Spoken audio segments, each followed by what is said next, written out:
Today's episode of Live, Laugh, Lies, we have Sabrina Zohar on, who is a relationship expert. I found our conversation so interesting because I actually stumbled upon her content organically while I was going through a hard time in one of my past relationships. She was just sharing about her experience with anxious attachment organically online. And she was just like saying things that were very real, resonated heavily with me, and just made me, I don't know. It really pointed out a lot of things in my own attachment style that I needed to address and work on. And every time I would hear her videos, I was like, wow, she is so empowering and she is telling me like what I need to hear right now. So I really became interested in her content, started following her. She's helped me so much with a lot of her like mindset, mentality. She is bold. She has strong beliefs and she tells you exactly like what those things are. She doesn't hold back. And it's backed in science. Like, she is so smart when she says things. She says it in a way that's like, this is literally educational. Like, she knows what she's talking about. So if you struggle in your relationships, I think this episode is going to be really insightful, but also go check out her Instagram, sabrina.zohar, Zohar. She also has the Sabrina Zohar show. She is a podcast host and she's helping a lot of people, including me. So I hope you guys enjoy this podcast episode. Give it a listen, subscribe, give it a thumbs up. Let us know what you think and what you want more of in the comments below. And thank you guys so much for supporting the show, listening to the show. I'm so grateful to have all of you here. Everyone just wants to live, laugh, love. But in this disappointing world, there are many who are faced with lies. I have to worry about myself, and if I'm so focused on all of these reasons my partner is going to leave me, then why am I with him? What you are is a human with needs, so just stop attacking yourself because it didn't work out how you wanted it to. These things are impacting you, and if it's not working, then please stop getting on the ride that's making you sick. This is Live, Laugh, Lies. Okay, Sabrina, welcome to Live, Laugh, Lies. Oh, I'm so excited to be here. I started following you, I don't even know how long ago. Like, I came across your content probably in crisis. I was probably like going through something in my life and I'm like, oh my God, who is this woman speaking amazing truths into the world? So I want to go through really how you got into this space in general. You started in fashion, right? Okay, can we talk a little bit about like how you started getting into social media and then how you transitioned? Totally. So first off, my name is Sabrina Zohar for anybody who doesn't know me. And my background is like very non-traditional. So I went to school for acting and then was like, that's not what I want to do. Fun though. It was cool. I'm grateful for Yeah. it. But in the moment I realized like, I don't need to play in a part. Like I just need to be myself. But it taught me incredible skills. Like, I was gonna say pantomime. That's not a skill that I learned as well. But like improv and just being able to like have a conversation, right? Also being comfortable, being uncomfortable. Exactly. I feel like you're just very like, you just can go with the flow, it feels like. I've learned, especially with the trauma I had as a kid, you're like, you figure it out. You know what I mean? Like you'd go with it because there's so little that we have control over. And I think, to your point, acting really taught me, like, I can't control the scene. I don't know what's going to happen, even with a line. So being really in the moment, yes, and. So that was my background, was in acting school. And then when I was like 23, my dad sat me down and was like, what are we doing here? Like, you're not making it. It's not going to happen. You need to go to school. You need to do something. And so I started working in fashion and I was like, okay, I could do this. And so I went to school, was supposed to graduate, but I failed my PE class. Oh. Yeah, I was the last year that needed it. And I decided that I didn't want to take Pilates. Instead, I took Afro-Caribbean dance class. Wait, we are so similar. I got a D in ballet in college. No way. Like, yes. And I was also an acting major and then I dropped out because I was like, this isn't realistic. And then I became a film major, which also wasn't realistic. But like, so I just kept on that train. Yeah. Well, it was like being in school. So I didn't get my degree because of that. Like I failed the class but I had already had the job, right? I was ready. It was like, okay, when you graduate. And I was like, oh, I'm not going to tell anybody. Like I just didn't get the piece of paper. Fine. Yeah. You were so close. Exactly. I was like, oh, we were literally one class away. So started my career in fashion and was working at first as a buyer and then kind of transitioned into wholesale, being, doing the selling in that regard. And like, that's when I started to realize like, oh, I could sell ice to an Eskimo. Like, okay, I can talk to people. Ooh, cool. Okay. But I had always had jobs where it was like incredibly misogynistic, very Devil Wears Prada is very real. And it was just a really toxic, unhealthy work environment and it was just not a career I wanted to be in. And my mom got sick in 2017. She went to the doctor with a headache and they found 6 brain aneurysms and 2 carotid arteries in her neck.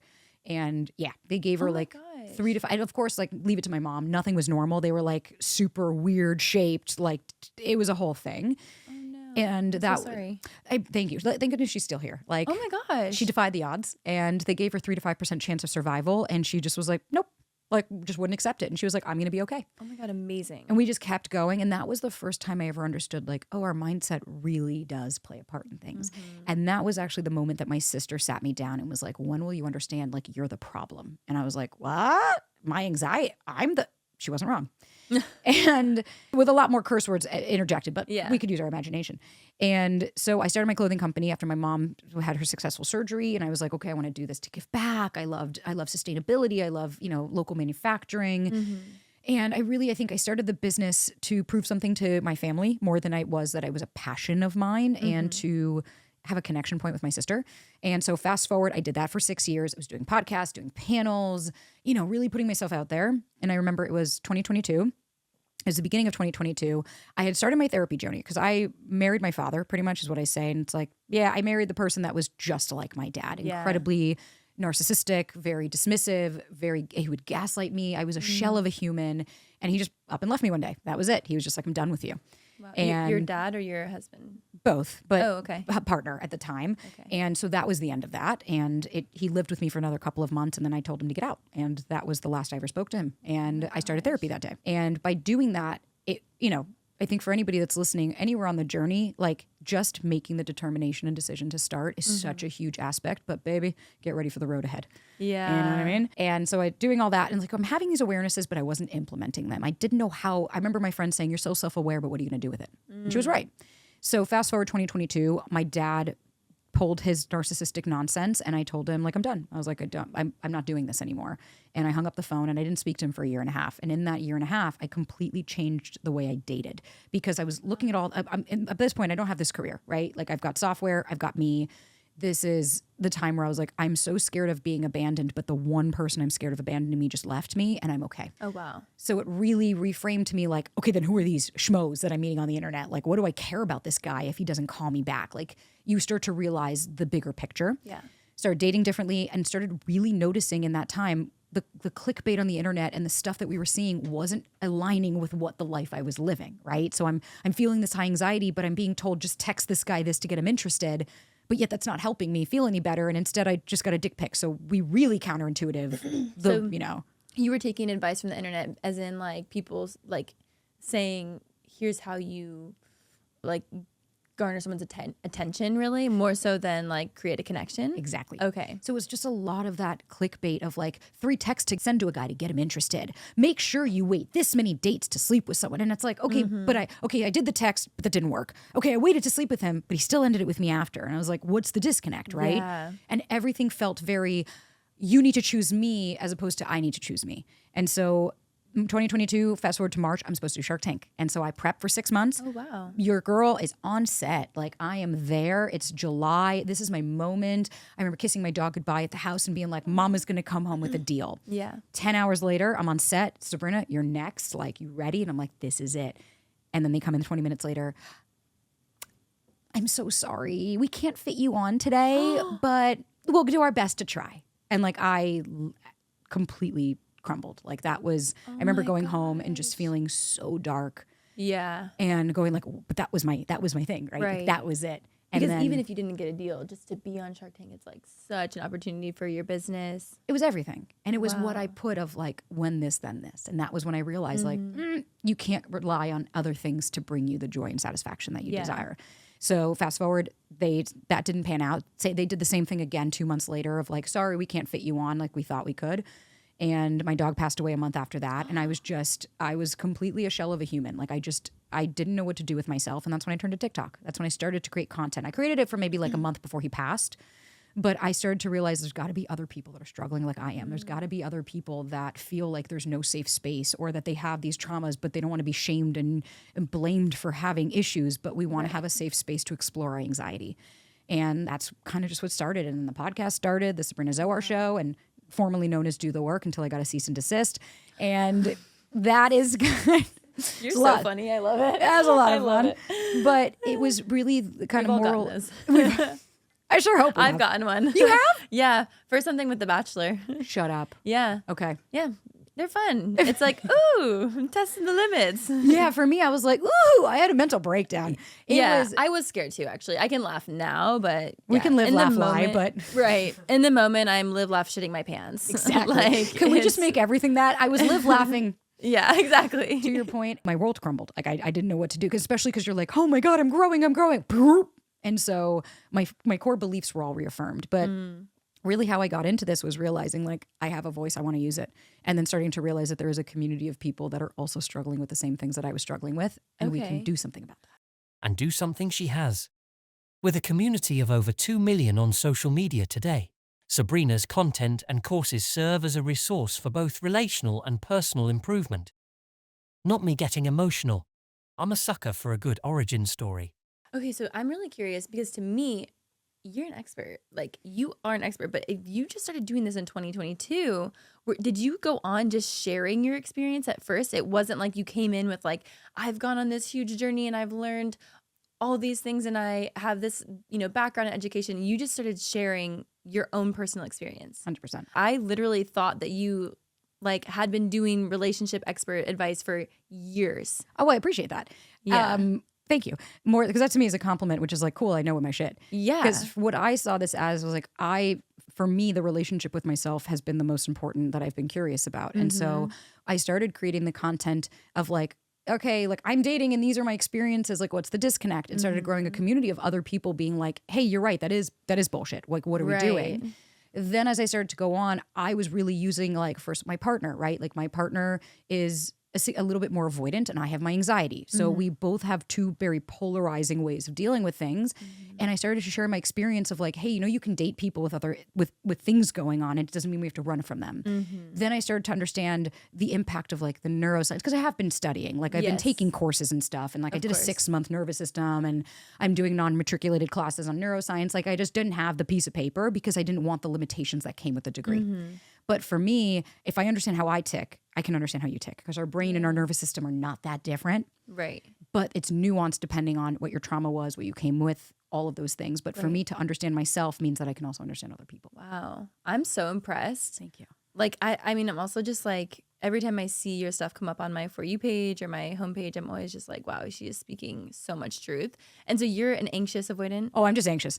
No, okay. Or not avoidant, anxious, attached? Is that what it is? Okay. Yeah. I think I'm maybe anxious avoidant. It's the amalgamation. Like, yeah, like I anticipate the bad thing. And so I'm like, oh, let me just protect myself. Like I'm not avoidant in the sense that I don't want connection. It's more so like, oh, I'm afraid that I'm being too vulnerable or I like you too much or something like that. And then I take steps back. So, and it's interesting that you bring that up because attachment styles are something that have been so hijacked by the internet, right? Like we see everything of like, this is an avoidant. And you're like, no, that just sounds like a dick. Like that sounds like a person's just like rude. Some people are just assholes. Exactly. Yeah. So I think when we look at that, it's like what you're describing as well is like, so that, and I'm glad you said it because avoidance, they do want connection. They have a deep desire for connection. But what they've learned at a younger age is that vulnerability means I'm going to lose this person. So when we look at it, like for anyone who's listening and doesn't know, we've got 3 major insecure attachments and then we have secure, right? Well, everybody wants to be secure, go find them. I really wish I was. Like, for a long time I told myself, I was like, I think I'm secure. And then I was like, you know what? No, I'm just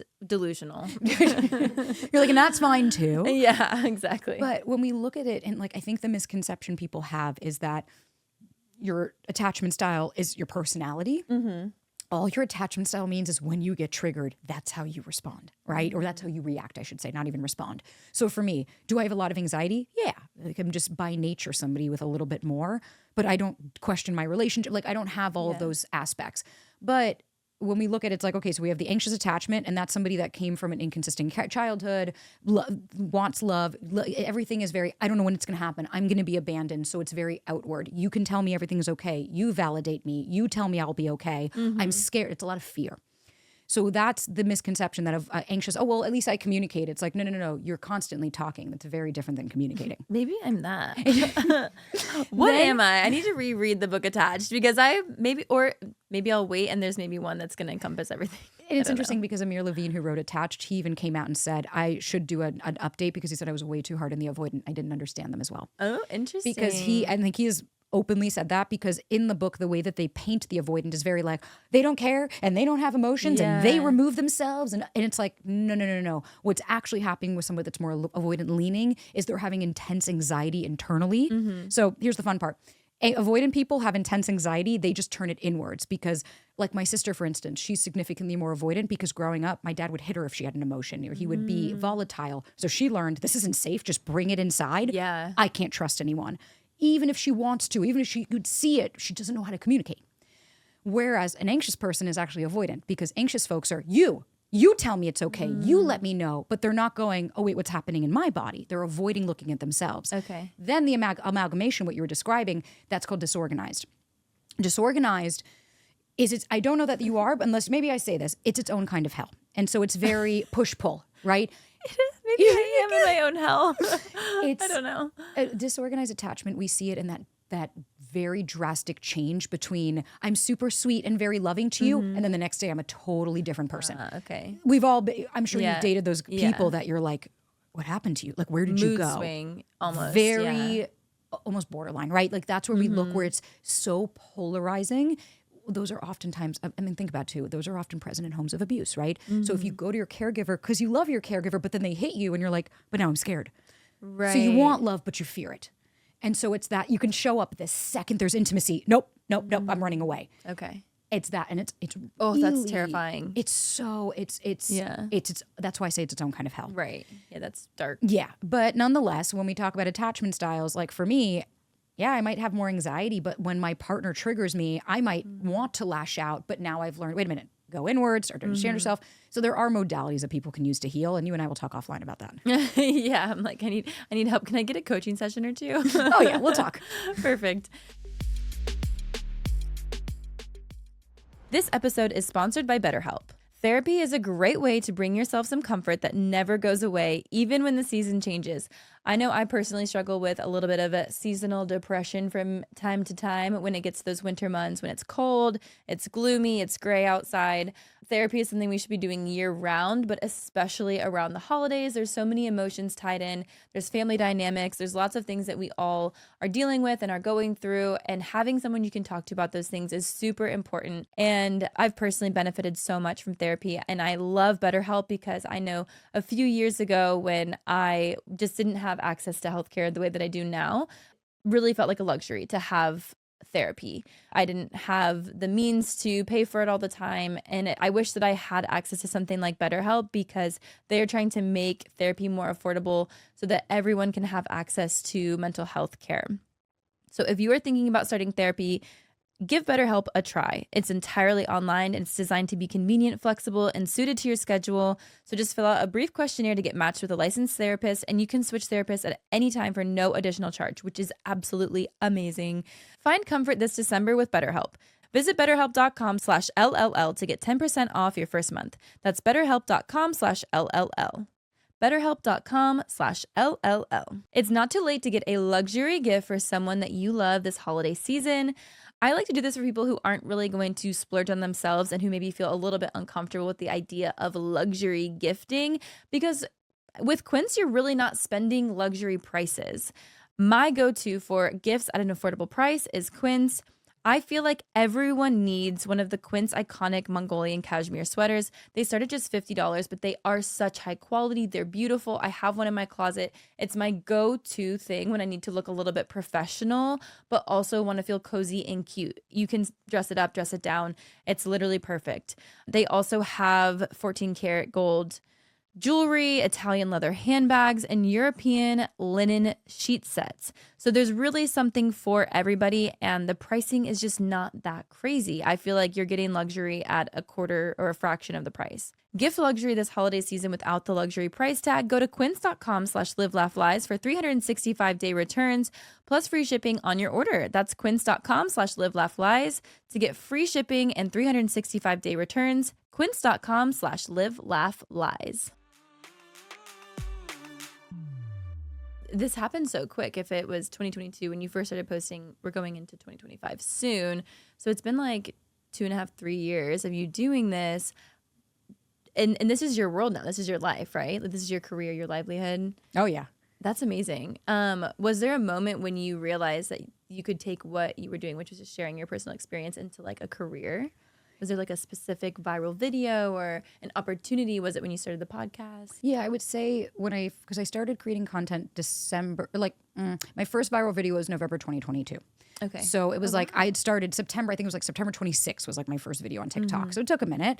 And I'll never forget my friend going, oh my God, if you go at this rate, you get 900 followers a month. And I was like, whoa, well, we just passed 1 million. So like, Oh my gosh. shit like that. You're like, whoa, okay. Congrats. Thank That's you. Crazy. I think the turning point for me, and like I remember calling my mom, because like I come from very humble, there is no space in my family for arrogance because my siblings or my parents will put me straight. I remember calling my mom because the podcast, I just did it because people asked for it. And I was like, okay, I'll do a podcast. So you want that? It was when, I remember it was in February, I had 3 clients and I called my mom and went, oh my God, if I could do 3 more next month, I could actually like afford rent. Like I don't have to dip into my savings. Like I can do this. And then the next month I fully booked. And so that was that moment because the video went viral and that was it. And I think at that moment was when I realized I could put gas in this car and really drive it.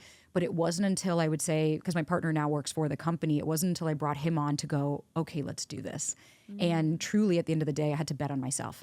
Because you know as well as I do, nobody's going to step up to bat for you. And if you don't actually bet on yourself and say, I'm worth giving this risk for, you're not going to get the reward. That's awesome. That's really good advice as well. I feel like that's one thing in general with people. It's like you have to be the one that can believe in yourself beyond anybody else, because it is like I do look for validation from people from time to time, and I think we all do. Yeah. But at the end of the day, I'm like, I just have this belief where I'm like, I know I'm going to figure it out. I have to. Exactly. And I think that's like a really important piece to just like, making it happen and actually being successful. It's just knowing that you're going to figure it out. Because hindsight's 20/20, right? Yeah. I could look back now and be like, oh, I always saw this coming. It's like, no, I didn't. Okay. I woke up many a night crying in tears. Trolls are attacking me. Yeah. Oh my God, this person made this really mean stitch of me. They're putting me down.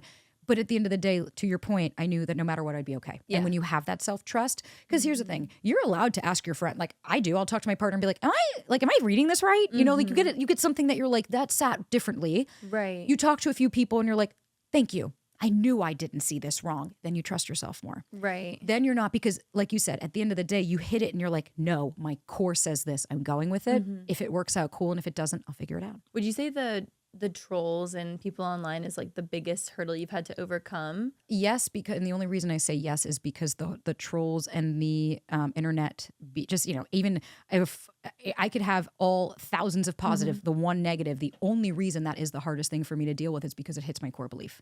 It hits my core belief that, see, they don't like you. See, nobody wants you. Nobody likes you around. You are too much. So then I start to get in my own echo chamber, and that's when I have to remove myself. Like somebody left me a 1-star review on the podcast being like, she just keeps repeating the same thing. And it's like, yeah, because that's how this works. And people need to hear it. And people keep asking questions, the same questions in different formats. Because at the end of the day, it's like, I'm sorry, has psychology changed that much in the last, like there's only so many ways I can say the same thing without being like, okay, but you're not doing it. So if you don't do this, I can't reinvent the wheel. But of course, what was me? I have to defend myself. And then I stopped and I said, no, you know what you could do? Accept that someone has an opinion of you that might not be valid and move on with your life. Love that. And that's honestly good dating advice too. Could not agree more. Yeah. You're going to meet plenty of people that you might want to procreate with or vice versa. But that doesn't necessarily mean that they're going to be a lasting partner for you. I know. It's really tough, like navigating relationships, I mean, in general. But I saw something that you were talking about and I'm curious, like we just did an episode about ghosting. And it's tough because I feel like it's so common right now, but it's in theory so easy to just send the text, to just communicate. Why do you think people don't like call things off and instead decide to ghost? Like, where do you think that comes from? So on a psychology level, it's a lack of confrontation, right? Because, and I'll tell you why I know that was confirmed. I did a video of instead of ghosting, say this, and it got like 12 million plays.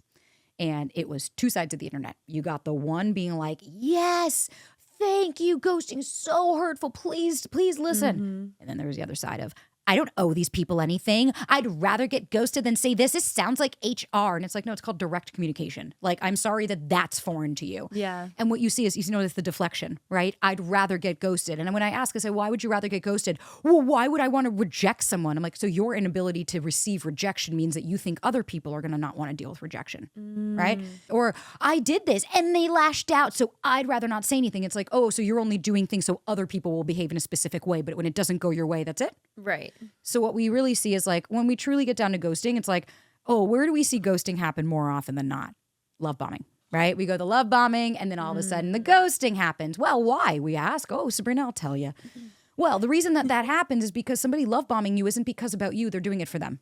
And the reason they're love bombing is because it makes them feel good. It makes them feel good to know that they got you, but it's not actually about who you are, because how is someone going to know how amazing you are after 2 weeks of knowing you? Right. So that's why they chase a feeling. And then when they realize, oh, no, this person's getting too close to me, that's it. I don't know them anything because there was never really a connection with you.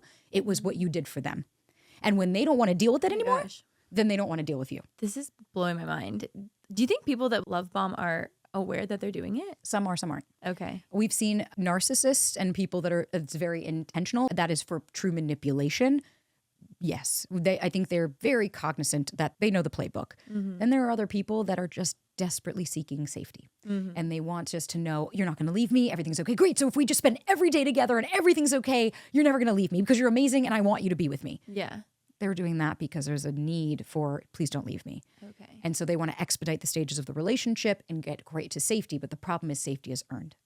It's not just given. So are there any red flags that people can look out for with love bombing that differentiate love bombing versus like, oh, me and this person click and we're falling fast? I'd be cognizant of the falling fast thing because the reality is, it's like, listen, when we look back, like I just did an episode with somebody, I was on her show and she said, oh yeah, when my partner and I met, like that was it. And you're like, okay, I don't know if you have a healthy relationship, right? Like I can't decipher that. It worked for you. What I would say is, with love bombing, the reality is the pinch has to match the ouch. And so what we want to look at is, like, if somebody walked by your house right now and went, oh, that's a really pretty house, you're not just going to throw them the keys and be like, yep, take it. Yeah. It's like, but I don't know who this person is. So what we want to look at is, like, have you set a boundary with this person or said no? How do they react to that? Right? So if somebody says, I want to see you every single day this week. Hey, while I totally appreciate that and I had such an amazing time with you, I don't move that quickly. I'd much rather get to know you at a different pace. Can we do something next week? Does that work? Do they respect you? Right? Because if it's about them, then they're going to probably like give you some kind of lip service. But when they really connect with you, they will respect your boundaries.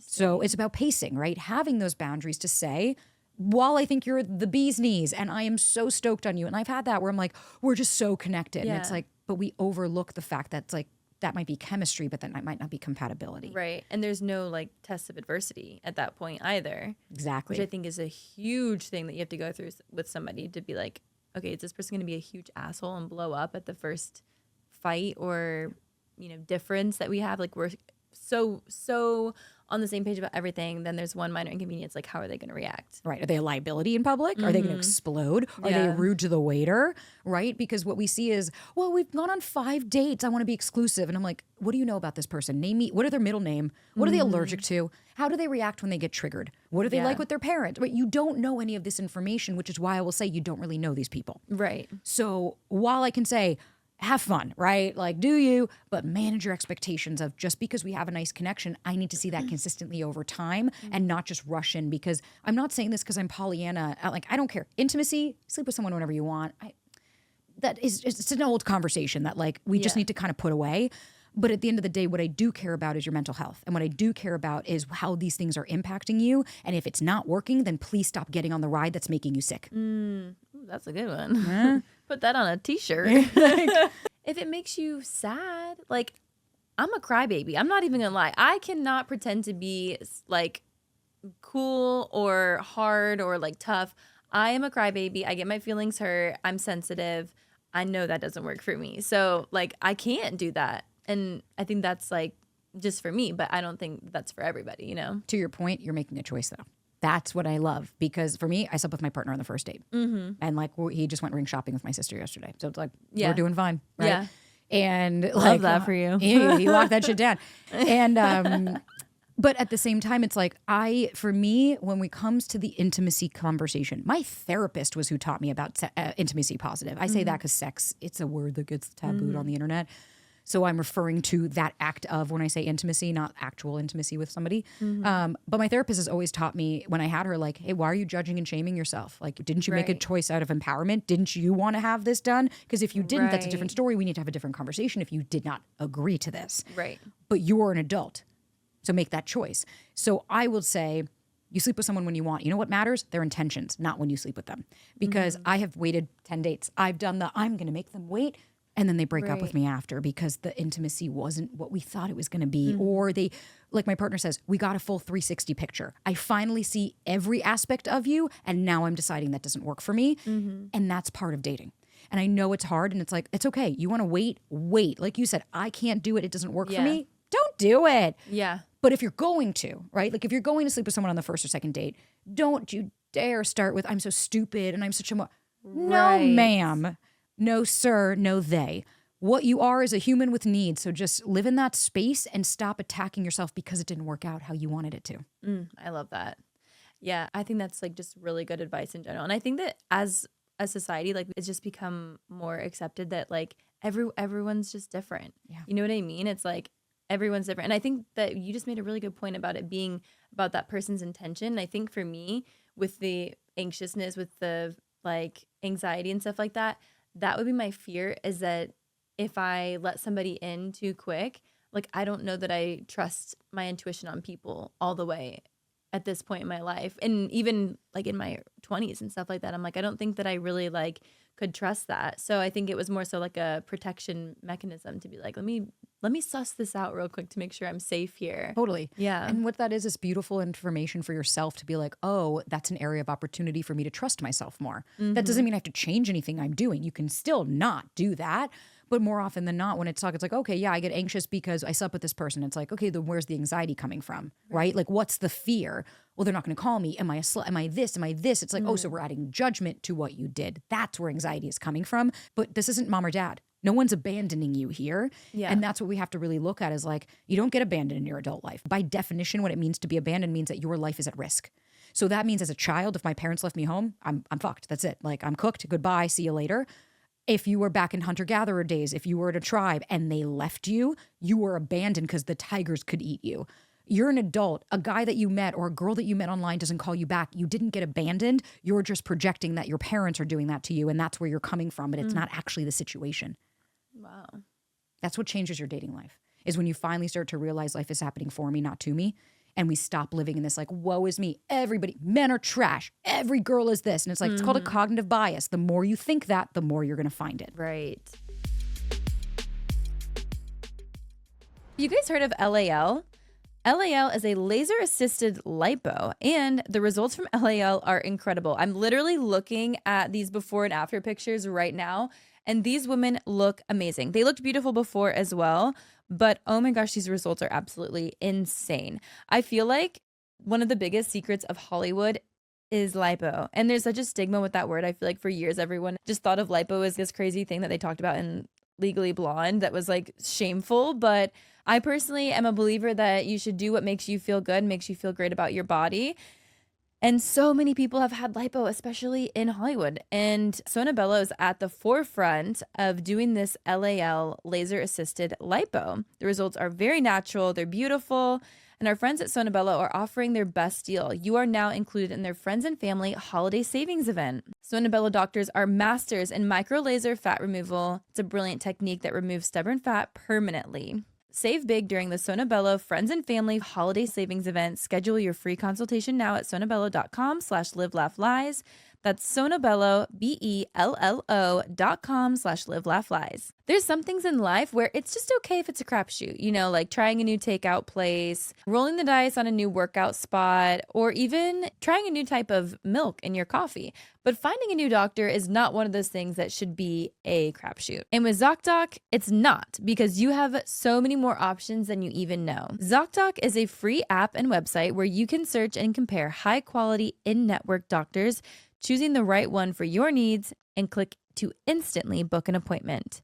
We're talking about in-network appointments with more than 100,000 healthcare providers across every specialty, from mental health to dental health, eye care to skincare, and so much more. Plus, ZocDoc appointments happen fast, typically within 24 to 72 hours of booking.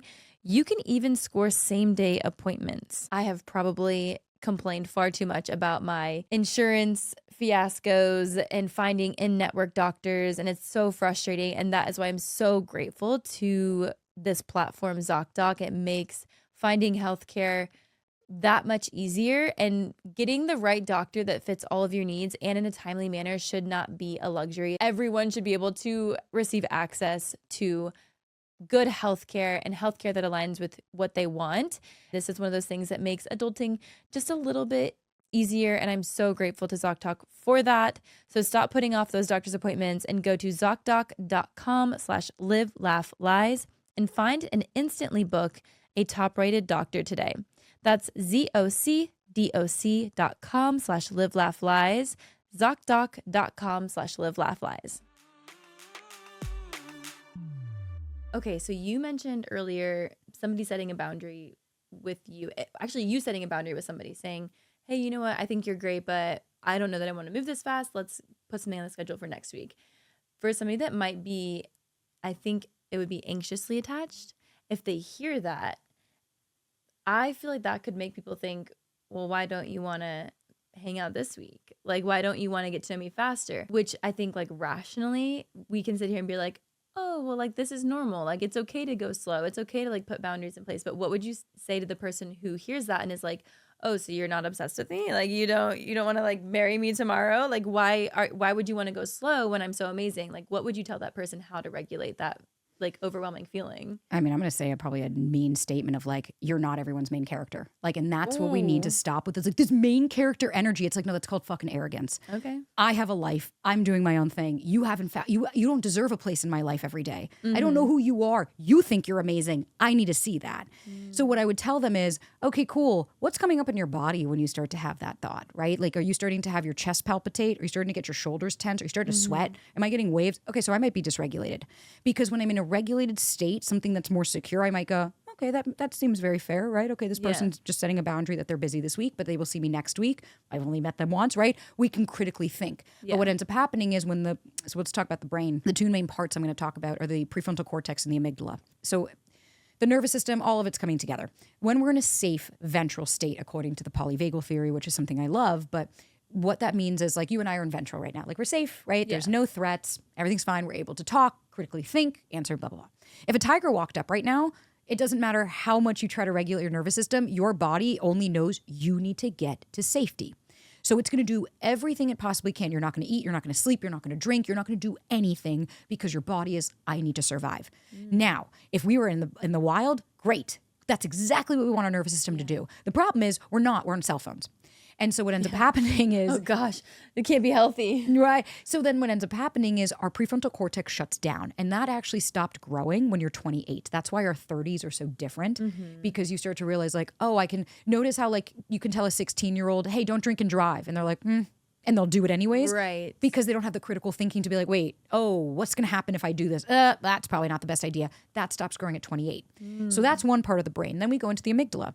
The amygdala is all the way in the back in your limbic system. And what that is, it stopped growing when you're 6. Big disconnect, right? Okay. That holds on to emotions and fear.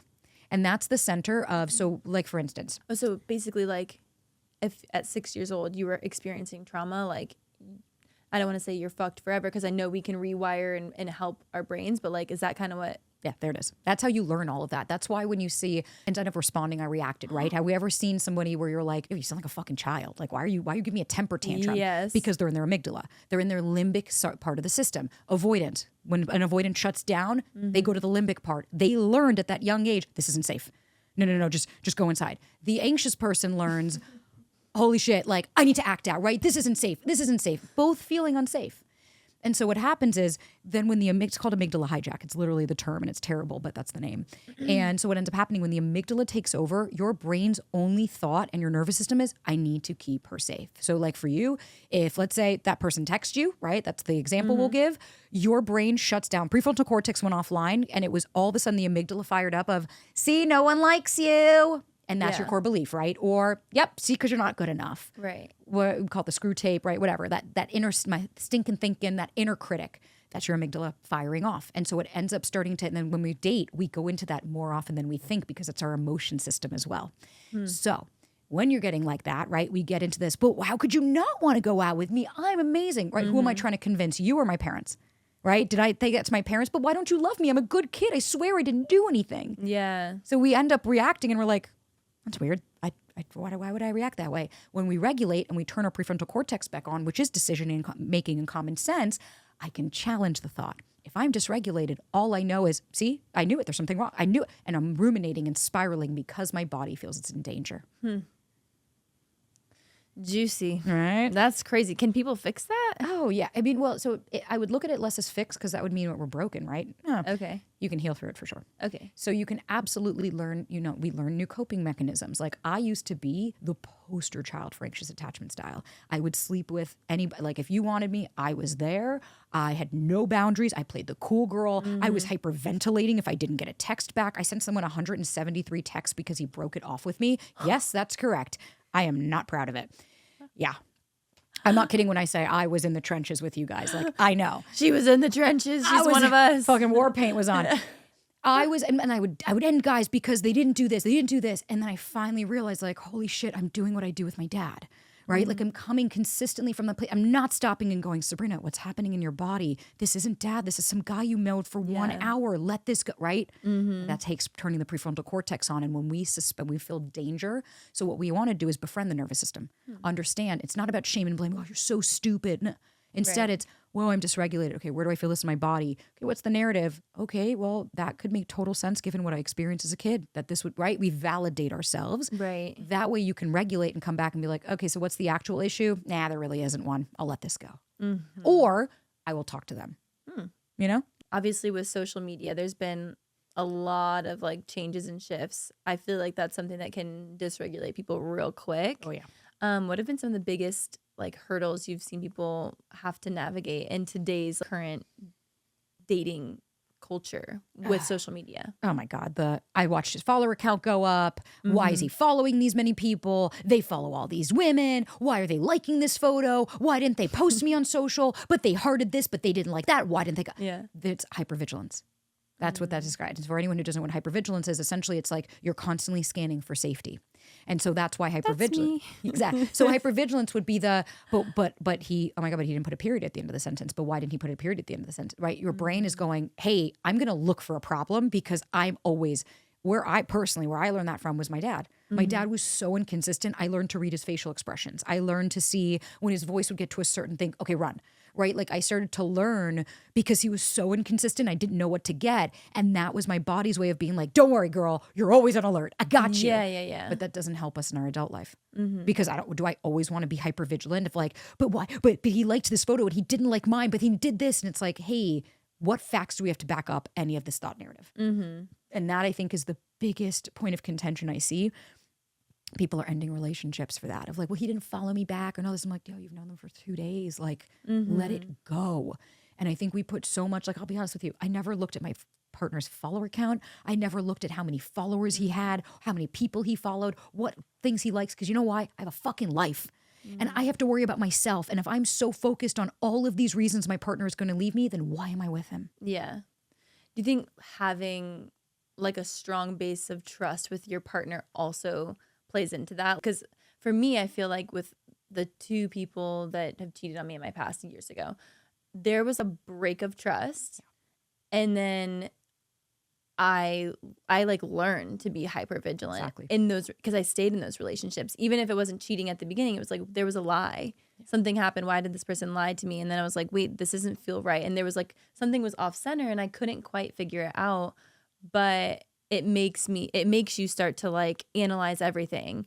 And it's definitely not healthy. Like I remember literally at one point being like, am I mentally ill? Like, is something wrong with me? Totally. Because I felt like I just kept like almost catching my partner, and they were cheating in those 2 relationships, but it was so hard to catch. And then that bleeds into other relationships where you're like, oh, I don't feel safe.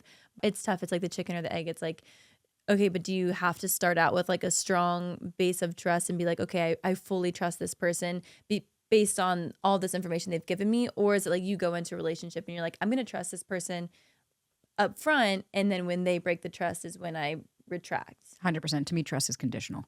I give you a Okay. little, you show me that I give you more. The minute you break it, because what you're describing so beautifully is called self-abandonment, right? That you knew something was in your gut and you were like, ugh. But instead of exploring that, it was, okay, no, let me I'll stay, or I'll do this. I don't want him to leave. Oh, I want to make this, whatever. I don't know exactly what the narrative was.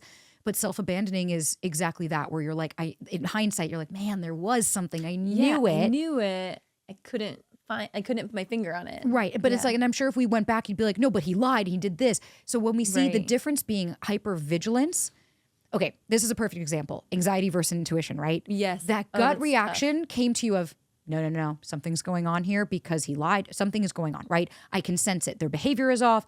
Notice how that, when we see hypervigilance with the anxiety, is there's nothing wrong, right? Like all it is like, no, I know there's something wrong, because you're always, when it's always, I know there's something wrong, but I have no facts to back it up. That's when we know it's hypervigilance versus something feels off. And when I try to talk to my partner, they deflect or they lied about something. And I noticed a girl's number in their phone. Like when you have concrete shit to be like, no, this is what you're doing. Yeah. Then you're not, at that point, that's your gut.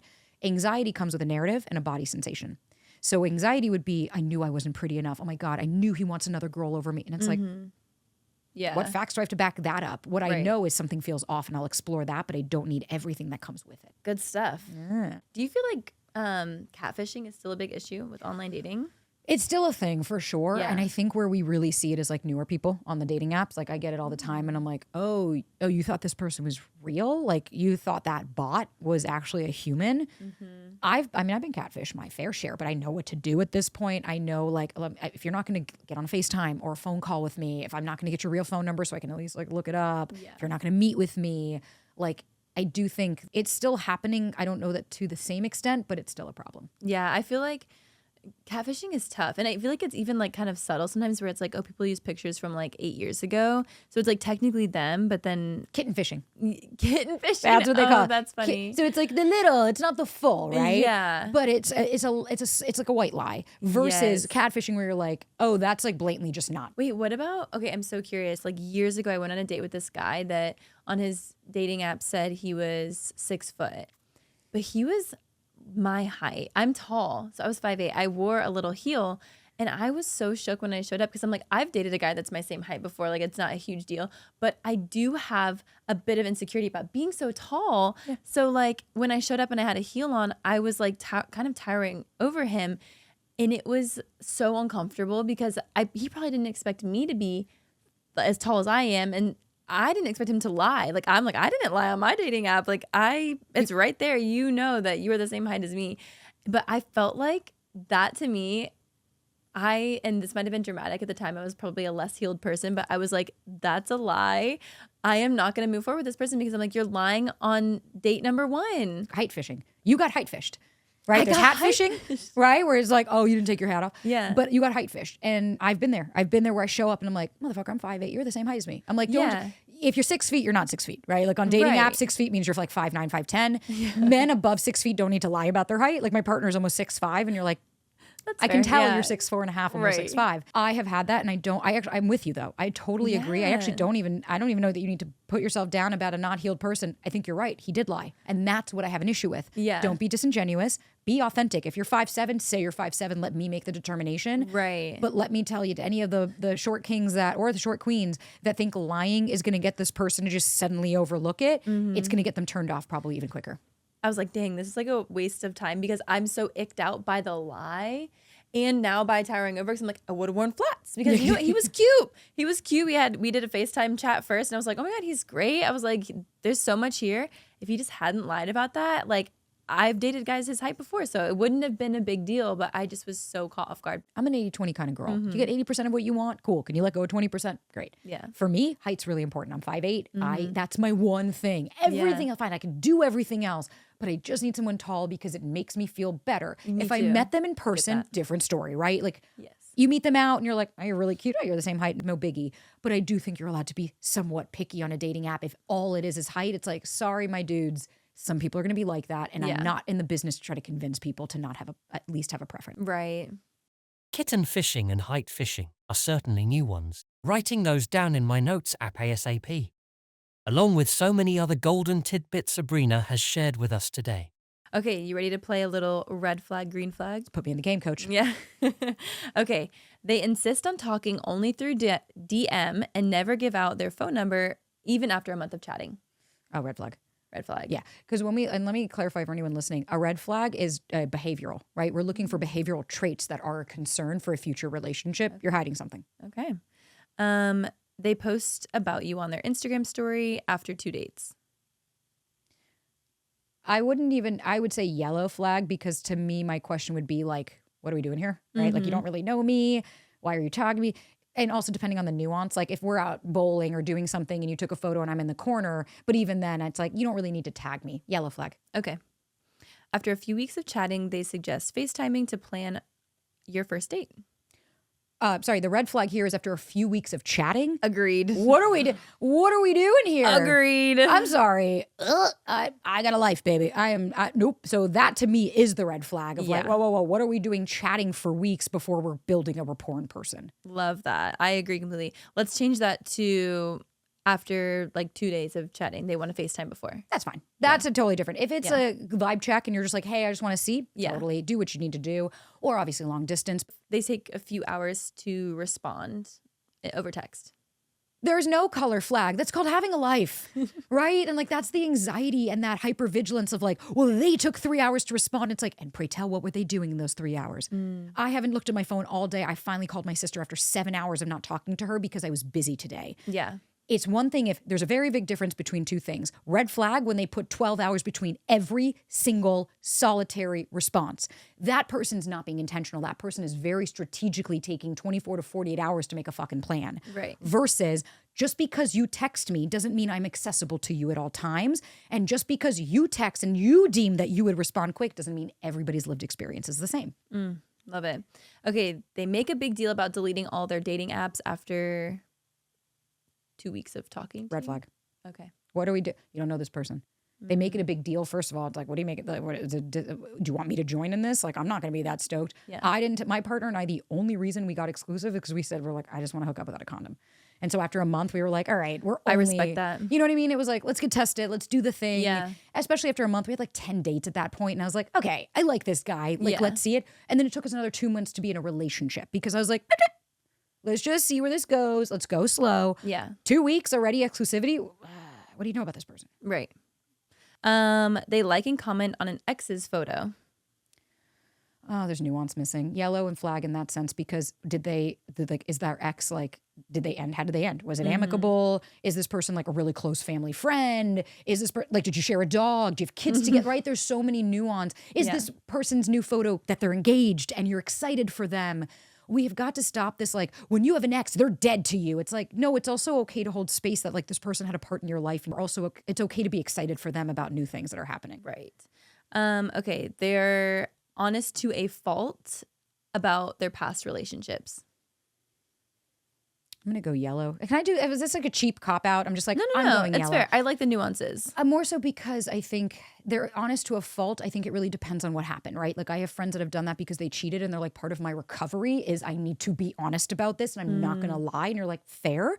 And then other people are like, hey, thank you for trauma dumping. All I asked was their, like, when did it end? I didn't ask what their social security number was, but like, thank you so much. So I think using our own discernment between, was that too much or just enough information? I don't care about your ex. I want to know how it ended and what you learned about yourself. Love it. Okay, where can people find you? Where can they listen to more? Everyone needs to be listening to you because you honestly have probably changed my life in some way, just over the past few years, unintentionally, just by consuming your content. So where can people find you? Thanks, man. Sabrina Zohar on TikTok, Sabrina.Zohar on TikTok or Instagram. The Sabrina Zohar Show is a podcast if you want to listen to me talk to a bunch of therapists and experts about how to heal and do all that inner work. And SabrinaZohar.com is where you can take courses and come and hang out with me. Amazing. Okay, maybe I'll take a course. That might be what I need to do. I'll send you that. Yeah. Love it. Okay, thank you so much for joining us on Live, Laugh, Lies. Thank you for having me.